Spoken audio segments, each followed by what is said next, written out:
What is a bone density test? There's several names for it. Another one would be called a DEXA. And these tests are basically looking at the strength or the density of the bones in the body. And it's an important thing because it defines whether or not someone has the condition we call osteoporosis. So how is the test done? Well, it's done by using a machine, and it's really like an X-ray. They take a sample of X-ray picture of the bones of the hip, the bones of the spine, and the bones of the wrist sometimes. And each one of those areas are different types of bone. The bone of the spine is different from the bone of the hip and the wrist. And the reason we look at different types of bones is because there are different types of bones that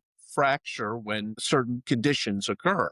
And so we want to get a sense of what is the sort of landscape of the bone and their density in the body.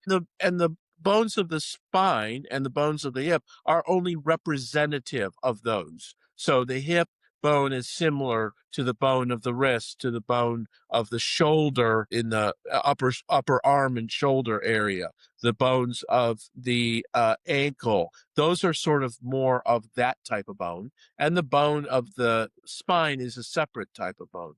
And the reason this is important is because osteoporosis is a common condition, and most commonly in postmenopausal or after the menopause women. This is something that can be progressive and can cause a great deal of disability to people who have these conditions. The pain associated with fractures is significant, and the associated problems with being able to function, especially as people age, is also very significant. So we need to have a bone density on people after the menopause. Now, different organizations have different guidelines and criteria for this, and I'm not going to reference those today. I'm just going to say that it is important at some point past menopause for a woman particularly, and men who have had fractures, because 10% of the population with osteoporosis is men. We need to make sure that they get a bone density, and that bone density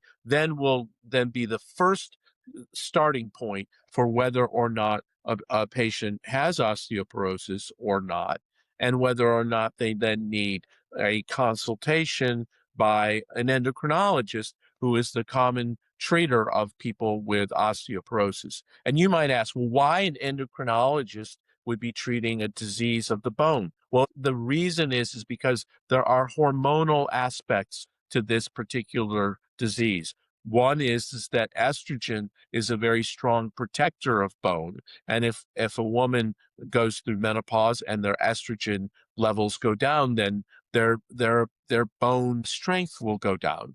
There's other diseases such as primary hyperparathyroidism, which is an elevation in the serum calcium, and also associated with a hormonal aspect. And vitamin D is also a hormone of sorts. So there's all the hormonal aspects to bone. And so as the endocrinologist, who is the expert in hormones, will want to then do an evaluation of the individual to determine whether they have some other condition, and or then consideration of treatment if they actually have osteoporosis. So bone densities are the starting point, and then there's a whole process to go through to determine if someone has osteoporosis and then would benefit from treatment. And if you need help with the bone density that happens to be abnormal or looks like you're in osteoporosis, let us know. We can help you out. Give us a call, and we'll be happy to see you and schedule a time to meet and go over things.